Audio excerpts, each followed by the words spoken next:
A única coisa que eu trouxe aqui pra me guiar foi esse caderninho. Eu não tive grandes acontecimentos, eu não fiz uma viagem internacional, eu não comprei um apartamento, sabe? Essas coisas que a gente fica vendo na internet e se comparando. As coisas que aconteceram têm um espaço ali no meu coração, né?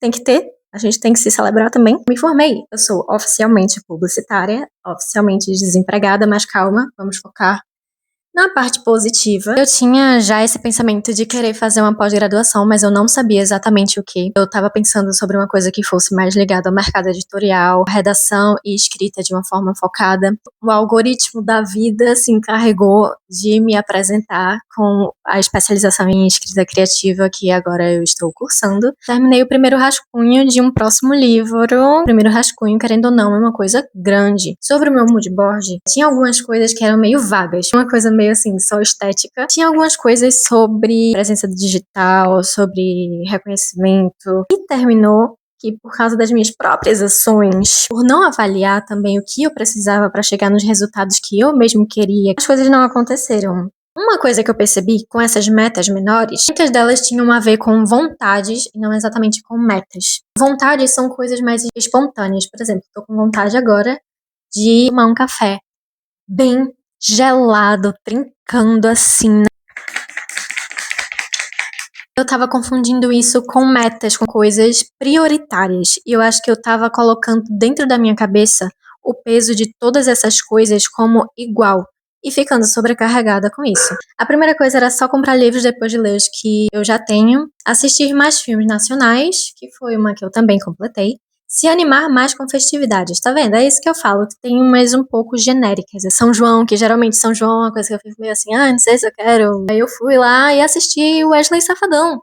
O São João de Gravatar. Tem uma aqui que é Domingos Improdutivos, que sempre tô com a mente muito a mil pra fazer coisa. Editar vídeo, ler um livro, escrever um artigo no Substack, fazer um post, fazer miçanga, ir na academia, correr. Também nem sei porque eu coloquei essa meta, assim, sinceramente. Fazer o que dá medo. Olha, eu acho que eu comecei certas mentalidades ano passado, mas elas vão ter que virar pra esse ano pra eu continuar trabalhando nelas. Voltar pra terapia foi uma coisa que eu fiz.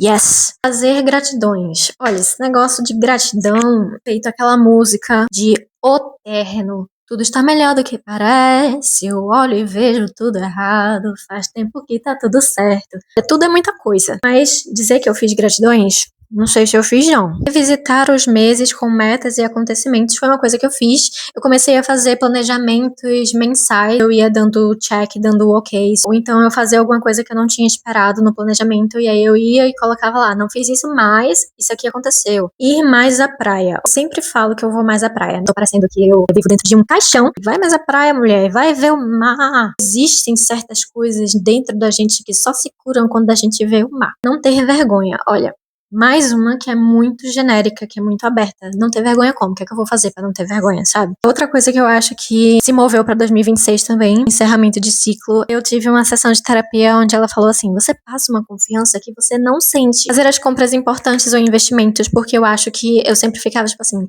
pirangueira. Por exemplo, o tablet. Eu fiz desenhos pra publicar na minha lojinha. Olha aí outro acontecimento. Eu fiz uma lojinha de artes autorais e de ilustrações. Ela tá hospedada no site Uma Penca. E no momento tem 3 ilustrações, mas eu já estou trabalhando em mais e eu pretendo colocar ilustrações que tem mais a ver com literatura. Eu vou deixar também o link na descrição pra quem quiser. Não se rejeitar primeiro é uma das metas vagas também, mas que tem a ver com toda essa questão de autoconfiança. Pesquisar sobre pós-graduações. Ler melhor, não mais. Procurar espiritualidade. Eu fui uma vez no centro espírita, que era um que eu ia com a minha família há anos, assim, quando eu era criança. Foi muito engraçado, porque quando eu cheguei na palestra, o tema era sobre palavras. Como pra doido, qualquer coisa é um sinal. Enfim, eu achei tudo muito bonito e com uma certa sincronicidade. Saí de lá chorando por causa dessa coincidência e também pelas memórias, assim, da minha infância. Enfim, eu acho que é uma coisa que não é muito explorada em mim e que só falta. Muito cômodo ser uma pessoa cética o tempo todo. Calma, metas anuais são anuais, não, para amanhã, com planejamento a gente chega lá.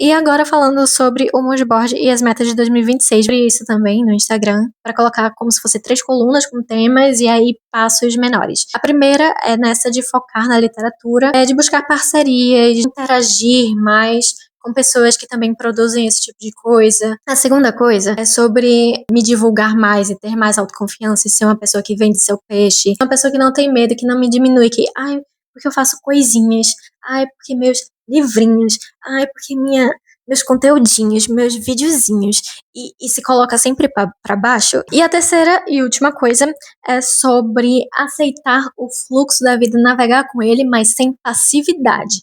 Ano passado foi um ano onde eu contei com os ovos da galinha, muitas vezes, e aí deu ruim, porque não dava pra contar, sabe? Não dava pra ter as coisas como tão certas assim. Eu acho que a questão da espiritualidade vai ajudar muito sobre isso, a questão de fazer diários também ajuda muito sobre isso, a questão da terapia ajuda muito sobre isso. Eu não quero mais fazer essa coisa de grandes quantidades de meta. Tinha muito barulho na minha cabeça, então eu acho que enxugar é o melhor. Eu anotei no final do ano algumas coisas que aconteceram durante esse ano que foram muito simples, ou que foram não tão simples, mas que foram coisas divertidas, ou que foram coisas, enfim, especiais. Eu fui para Carneiros, para uma casa de praia com os amigos, e é muito bom, né? Amigos que têm casa de praia, amigas que consideram você parte da família e que consideram você para esses momentos que são especiais também. Tive as fotos de formanda da minha amiga que vai se formar em medicina, inclusive agora no final do mês ela vai ter o baile de formatura. Pra mim é uma grande coisa, uma das minhas melhores amigas. Teve o show da Sala da Justiça, que é como se fosse um baile de carnaval aqui. Eu fui ver Lineker porque eu tinha perdido o show dela quando ela veio solo. Eu fui no Parque das Esculturas pela primeira vez, o que é uma coisa muito básica aqui de Recife.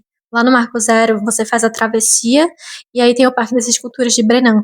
Eu nunca tinha feito esse passeio, uma coisa, sabe, muito simples, mas que eu nunca tinha feito e que eu achei super legal. Eu fiz a minha primeira camisa com a minha arte. Eu me formei, né, que eu já falei aqui. Participei de um clube de colagem, foi muito divertido. Foi o da Andressa do Grito Eu Existencial. Foi tema Jogos Vorazes e assim, quem me conhece sabe que Jogos Vorazes é tudo pra mim. Comecei após escrita criativa, também já falei. Teve a Bienal, que foi onde eu percebi muito do que eu estou perdendo em relação a oportunidades que eu deixo passar. E o show de Savadão.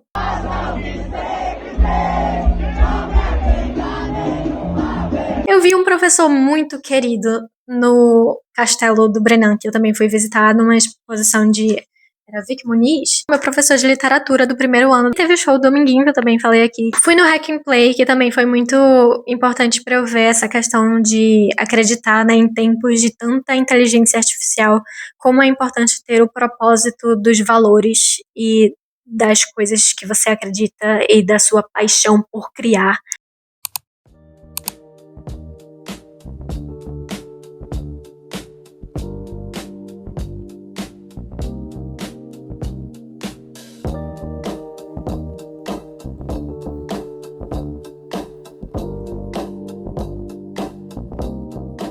A meta literária do ano passado era não comprar nenhum livro até ler os que eu já tinha na minha estante e os que eu já tinha no Kindle. Ela teve lados positivos e negativos. O consumismo era a principal coisa que me fez colocar essa meta, porque eu queria uma meta qualitativa e não quantitativa, de vou ler tantos livros no ano. Geralmente eu coloco essa meta mais no Goodreads, só por uma questão estética mesmo, de colocar lá. E ano passado eu coloquei 24 livros e li 18. E de uma certa forma até funcionou. Eu fiz esse potinho aqui com os livros que eu tenho, e eu tirei um. Eu tirei um, que é o livro que eu tô lendo agora, que é O Caminho do Artista. E também li outros livros que estavam parados ali, mas eu percebi também que eu travei e fiquei com ressaca literária por causa disso. Primeiro porque eu não conseguia ouvir as minhas obsessões. Então, o que eu tenho muito é aquela vontade de ler um livro porque um ator falou sobre ele dentro de um filme, ou uma entrevista de algum cantor. Esse cantor falou que o livro ajudou ele a compor um álbum que eu adoro. E aí, nessas obsessões, eu saio procurando livros e saio lendo. Não poder fazer isso porque eu não podia comprar, não podia adquirir, não podia emprestar nenhum livro, deixou as coisas um pouco mais restritas para mim. Eu confesso que eu não cumpri essa meta 100%. Eu li Amanhecer na Colheita, que foi um lançamento. Eu li Véspera, que não estava dentro do escopo, assim, do que eu pretendia ler, porque chegou uma hora que eu me cansei dessa meta. E a segunda coisa foi porque tem alguns livros aqui que eu comprei quando eu tinha, sei lá, 14, 15, 16 anos, e que não vai acontecer mais. É feito pegar uma roupa e você dizer assim, eu vou usar essa roupa um dia. E aí você guarda, e você nunca mais toca nessa roupa na sua vida. Então chega uma hora que é bom só colocar pra frente, que é o caso do Hobbit, que inclusive eu tô olhando aqui pra ele, que ele tá numa pilha de vou me livrar dele em algum momento, porque assim, eu não consigo, gente, esse tipo de fantasia não rola pra mim. É legal ter esse tipo de meta, que é justamente pra gente entender quem a gente é como leitor e o que é que a gente pretende pro futuro. Então, pra esse ano, pra 2026, eu queria muito começar a ler de uma forma em que eu possa produzir mais conteúdo sobre isso. Eu queria atrair uma parceria, eu queria chamar talvez atenção, assim, nesse sentido de construir uma comunidade literária. Outra coisa que eu também trago para 2026 é a vontade de ler com mais diversidade, mais autores não brancos, que foi uma coisa que eu li pouco ano passado, quase nada. Mais diversidade no geral. Eu fiz inclusive um post sobre isso e um artigo no Substack, e eu vou deixar todos os links de referência a tudo que eu falar. Enfim, esse foi o vídeo. Eu espero que ele tenha inspirado em algum nível. E não só espero, como quero que você coloque nos comentários o que você pensou, quais são suas metas, o que você planeja fazer em 2026, o que você fez em 2025, o que você quer manter ou não manter. Deixa o seu like, que isso me ajuda bastante. Compartilhe esse vídeo com alguém que precisa também pensar sobre as suas metas e fazer esse momento de reflexão. Se inscreva no canal, ative o sininho para receber mais vídeos como esse, mais vídeos sobre literatura, mais vídeos sobre a vida. E como sempre, a gente se vê no próximo papo ou na próxima criação. Um beijo. Então, vou começar fazendo isso. Falando aqui das minhas coisas que talvez interessem para alguém.